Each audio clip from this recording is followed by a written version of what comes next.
Stories that Matter. The journey of life from birth to death is an extraordinary trip, sometimes filled with great joy and excitement, but at other times filled with pain, sorrow, and disappointment. Stories that Matter shares both extremes with you. Sometimes our stories will make you feel very happy, but the journey of life is not all happiness. Other times, the journey of life will make you feel sad, for all of us have experienced both extremes. Stories That Matter will begin right after the break with a story that will touch your heart in the journey of life.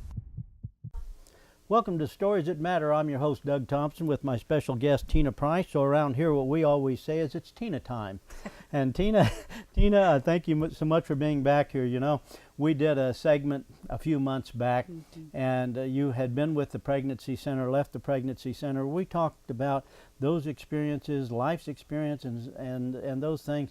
Man, that was a tough show. That was a tough show for you to do, to open up like that.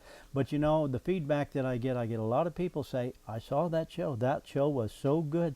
That was so powerful. I couldn't put my stuff down. I couldn't turn away from that.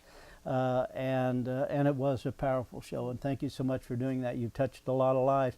When you and I last talked, I said, well, Tina, you've left the pregnancy center. What are you going to do now? What are you going to do? And you said, you know, I think the Lord will I'll just wait and see where he leads me. So now where are you? Yeah, well, it's kind of one of those be careful what you pray for situations. And I'll tell you, about probably 3 months ago, I was on my knees praying like, God, if you just want me to, serve my husband and my kids and my grandkids and spend time with you, then let me be content with that. Well, that very afternoon, I got a phone call and a voice message was left from a former board member at the Pregnancy Service Center, Peter Browning, and he shared with me about a missions trip that he's been doing and how they were starting to take were starting a first ever conference, and he was asking me if I would consider doing that. And so that trip that he was asking me to participate on was to go to Uganda, Africa, and to share my story there with the women that are mostly widows and single moms there raising 5 and 6 kids. So it really began to stir my heart. And, I said, Lord, I'm praying, use me, but please don't send me to Africa. Have you ever been to Africa? I have not been to Africa. I have not. I've done some overseas tour missions trips before, and this will be a first for me. Man, oh man. Yeah. And of course, I haven't been to Africa, but we've done some things with Pastor James Marunga, and he's from Kenya, of course, and he's invited me over on a healing service, and whether or not I can go or not, we'll see. I'm not a kid anymore, so I don't know if I can physically handle that. And then when I get over there, I don't want to be a disaster when I get there. But Uganda, there's a lot going on in Uganda. There is a lot going on. The organization that I'm going with is called Man Up and Go, and like I said, they have been doing these conferences for men in particular. They battle fatherlessness globally. And so they've been going to Uganda for about 7 years, and the women over there are crying out saying, when will you do a women's conference? When will you send women to minister to us? And so they began to pray and formed the first ever Woman Up and Go. That's what qualifies me now. Woman Up and Go. Woman Up and Go conference, and we'll be going over there on I'll be leaving here on July 12th, and we'll be in country for about 9 days. Well, where will you stay when you're in Uganda? We will be visiting. Yeah, I kind of don't know yet. I do know that there'll be mosquito nets that have holes in them, so I need to take duct tape. I know that part. I imagine we'll be staying in maybe some homes, some guest housing. The organization has some contacts over there, ministry partners. In fact, Uganda, Africa, is really rising on the Christian population right now, and there are a lot of people that have gone over there, and this is one of the ministries that goes over. So they're pretty well established with the local churches there. They partner with them to bring others over to help encourage and equip the lay leaders that are already there and the people that are Christians. Are you going with other family members? I am not. For the first time, I'm getting on a plane all by myself. I'm going to meet up with 11 other people. There's a team of 12 of us that have been meeting regularly on via teleconferencing and preparing for the trip. So, how wide-based is this team? There are some from Florida, some from Alabama, some from South Carolina. Yeah. So it's a nationwide. Yes. Okay. Yeah. All right. Yeah. Now the men have been going over for 6-7 years, or this will be the 7th year for them. Yes. And they go over and do conferences. Yes, they do. Are they going at the same time that you are, or is this a different conference completely? Yeah, actually the men are going 2 weeks before we go. They're kind of doing a John the Baptist prepare the way for us, and then the women will arrive in country as they're departing. As you've looked at the political situation in Uganda, is it stable? Parts of it are stable, and other Parts areas you gotta Yeah. Christians would be at risk there, or Sure. The areas that we're going into are fairly stable and peaceful right now. We're going to put up on the screen the contact information for you, and if people want to help out financially, would they be able to go to that site and make a financial contribution? Absolutely. Because I'm assuming this isn't easy to do. It's not free, and there's a lot of responsibility, and we're going to talk about that when we come back from break. We're going to cut away and take a break. You're watching Stories That Matter.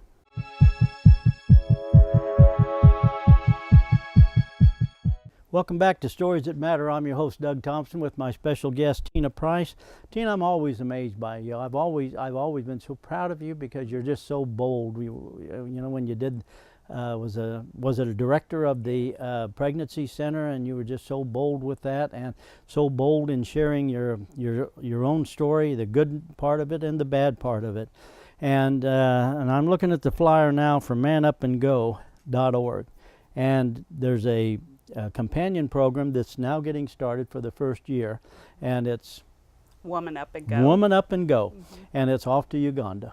Never done that before. You've never been to Africa, and you got a nationwide group. There's a dozen of you, so 11 of you have been communicating by teleconferencing, and so now you're going to meet, and then you're headed to Africa. Now, when you get to Africa, who's putting this thing on for you? Because my first concern would be, not only as a friend of mine, but are you going to be safe?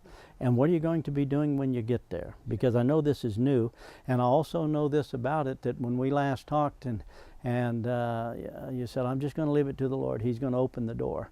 And you were down on your knees and you were praying about this, not about this part. You were just praying for the Lord to lead you. And bing, here's what happened. You get the phone call, and now you and you alone are going to get on a plane and meet up with others and go to Africa. Yeah. Yeah, it's pretty amazing. I Google mapped it, you know. So from Abilene, Kansas to Jinja, Uganda, which is where we'll be. Is that a direct flight? Can't be from Abilene. You go to Kansas City and fly to... We go to Kansas City to JFK, New York, and then we fly to Dubai, and then from Dubai into Kampala, Uganda. So we're going to take a few, transfers. But anyway, 8,284 miles. That's how hours? far. Starting point to there. 13-hour travel. 13 hours. Yeah. And then when you get there, you're not sure where you live, but there's some pastors or pastors' wives who you'll be teamed up with, and so there'll be some tents and some locations, and you've already been told, bring your duct tape, because what we have are mosquito nets, and there's some holes in it, and which means there's mosquitoes and they're going to be hungry. That's right, and there's malaria. Malaria. Yeah, so anyway, the Man Up and Go organization has formed a wonderful partnership with the churches over in Uganda, the local churches. So they are partnering with the pastors' wives in presenting this conference to women. The conference is titled Hope and Legacy of a Mother. And so what we're doing is we're bringing the hope of Jesus Christ to these women, and then we're saying to them, your circumstances probably won't change circumstantially, but the difference is now your position in Christ has changed. Now you know what your value is and what commission He's given to you, which is to pour His truth and His love into your children so that they would be His legacy. And so that's really the heart of the ministry, is to bring hope to these women so that they can love their children and their children will grow up and begin to make differences in their own country. Uganda is predominantly a fatherless country, which means that I believe the statistic is 1 in every 3 children will go to bed at night without a dad. Why? Well, the reason is either the dads have contracted a disease and died, but the bigger reason is that most men have abandoned the women. You know, they've been in such a drastic drought over there. The work is sparse. And so the men don't feel very good about themselves, which is why Man Up goes over to help them see their value and worth, and to help these men to really step up to the plate and be the men that the women who they've made this commitment with and made a child with would be able to depend on them. And so this is what is happening with the women. Women are very devalued in Uganda, and women are typically, most of them have been abused as children, which resonates with my personal story. And then when they become childbearing age, they start having children, and then the men leave them. And so by time she might be 20 years old, 22 years old, and have 5 or 6 kids. Wow. All on her own and living in extreme poverty. How do they even get by? They get by with the local churches that are trying to follow the commission for the church to take care of the widows and the orphans. And they get by with, many of them go down to the city dump on a regular basis with their children, and they literally dig through and look for food or Get through the day. Get through the day, exactly. Man, oh man. Nothing that we've ever experienced in our own country, I don't believe. No. Man, that's interesting, because, you know, we think of a conference here. You say, well, we're going to go to a conference. Well, okay, how are we doing this? Well, 4 or 5 of us get together. We're going to drive to Manhattan or Kansas City or Topeka or something like that. We'll be there for the conference, a nice place. The restrooms are there. There'll be food. You can get hungry. You can go eat somewhere else. You can go to the soft drink machine. You can, all those things. Right. And then the reality of it is, many of them don't have any form of transportation, so the conference comes to them, and in locales that are very difficult, because that's their life. Have you ever experienced like a third world country like this? Have you ever experienced that? Not to this measure. I mean, the closest I could get is to be in Hungary or Slovakia and to see that, but Uganda, I think, is off the charts on poverty and famine and drought. They're in extreme drought right now.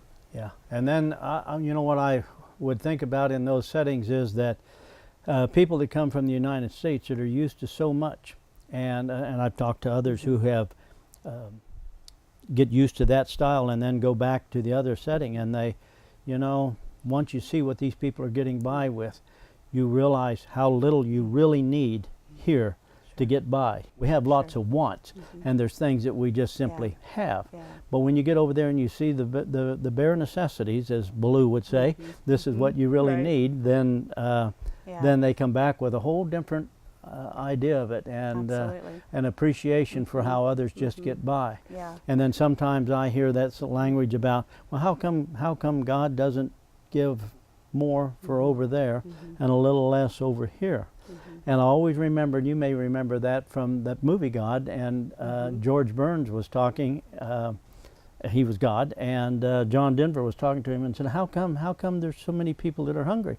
And I remember George Burns saying that, I give enough food for everybody. Is it my fault that some of the people hoard the food? Exactly and, right. And you know, it was an interesting answer to it. And funny, out of all those lines that were said in the movie, that's the one that I remember. Wow. You're going to be experiencing some of that, and how neat is that? When we come back for break, I want to talk about what you're anticipating, how you're going to interact with these people, and because you don't know the language. And then not everybody is going to be like you guys being there. We'll be right back after break.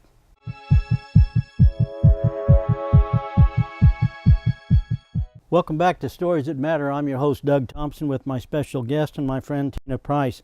And if you haven't been watching the first part of this, why, I can give you a quick synopsis that Tina is headed off to Uganda, and she's going to go over with 11 other people, and it's going to be a program in Uganda that's going to go on for about 2 weeks, 10 days? 9 days. 9 days you're going to be over there. And I'm looking at the objectives for it. And we'll put the same thing that I'm looking at right now will be on screen as I'm talking about it. But if you look at the objectives, spending time with orphans and modeling the love of our Heavenly Father. Encouraging widows and single mothers who are negatively affected by the lack of male influence in their lives.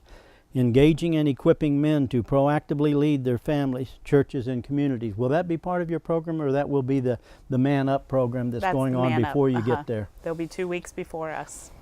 Okay, and we were talking a little bit while we were on break about there's parts, and I don't know this, so I'm just sort of guessing, but I'm assuming there's parts of Uganda where the Christian ministry of what you're doing and expanding that would be welcomed.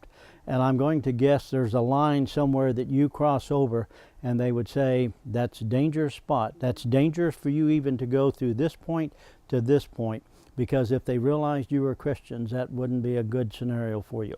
Am I right with that? Yes, I believe you're probably right. I mean, I haven't been there and we haven't talked a whole lot about the dangers, but we certainly know that we will be guided through the whole journey. And so, like you said, be told, like, here's where we're going to go, here's where we should not go. Okay, and so what are you anticipating that Tina's going to do when Tina gets there? Yeah, that's a thing that I keep saying, okay, Lord, what do you want me to do? And he just keeps imparting to my heart, read continually in Romans 5. Romans 5 talks a lot about rejoicing in our trials, where trials work about perseverance, and perseverance, proven character, and proven character, hope. And so this is the message that we're bringing, is that hope. Well, how do you have that hope? That hope is shed abroad in our hearts by the Holy Spirit of God. And that's just what he's been imparting to my heart, that I need to be ready to share that message with any woman, whether it be on a large group setting in a church, or whether it just be walking down the street buying those paper beads from women, widows, and single moms that are rolling paper beads into necklaces to sell them to make an income for their family. Wherever it is, whatever I do, I want to be able to share that message of hope. Well, I'm assuming that happens in the bigger cities. Mm-hmm. Wow. Well, and in the villages, we will visit a village where the women all are making these beads, and they're making sugar sacks that apparently are very coveted in their nation and even around the world. They sell them online at the website that you mentioned, the manupandgo.org.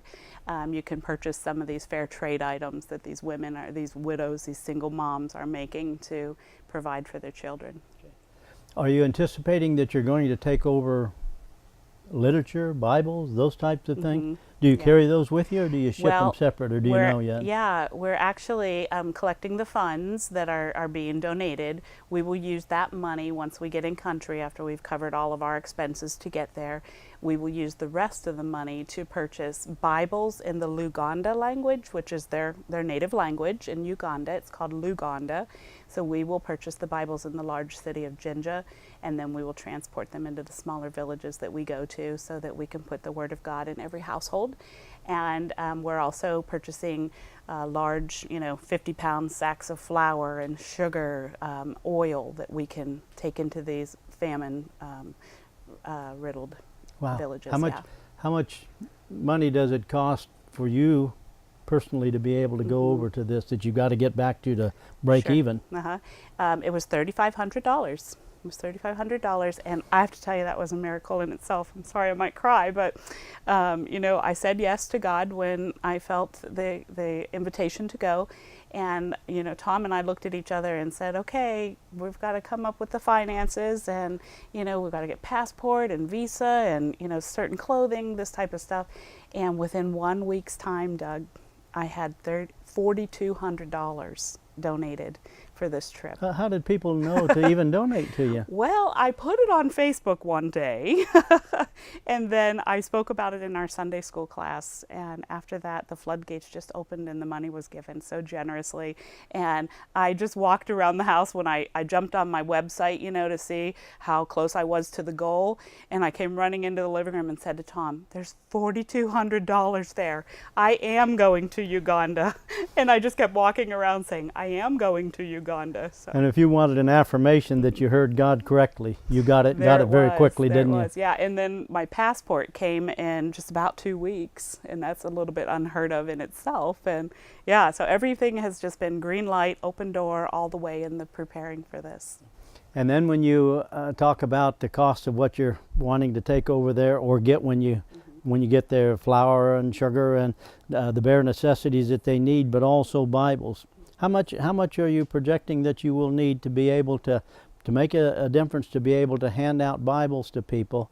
What's that kind of expense? And then what always works, I'm assuming, is, man, if you can give us some food that we can survive today, rather than going through the dump trying to figure out one more day of survival here. Sure. Well, like I said, there are 12 of us going.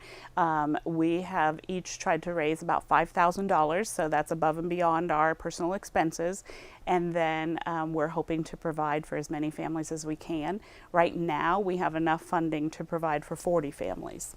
Oh, that's awesome. Yeah, and we still have 12 days to go until we get in country. And yeah.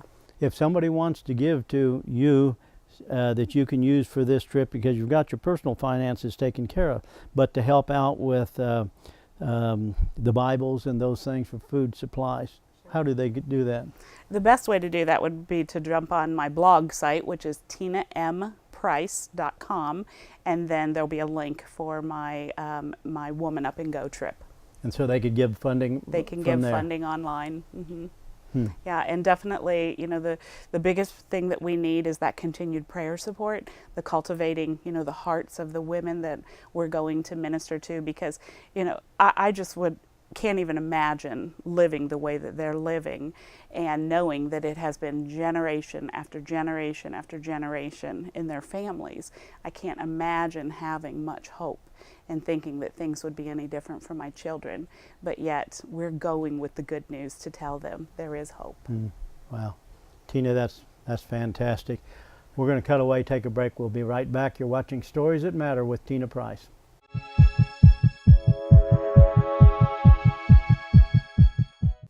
Welcome back to Stories That Matter. I'm your host, Doug Thompson, with my special guest, Tina Price. If you haven't been with us, Tina's getting ready to go to Uganda.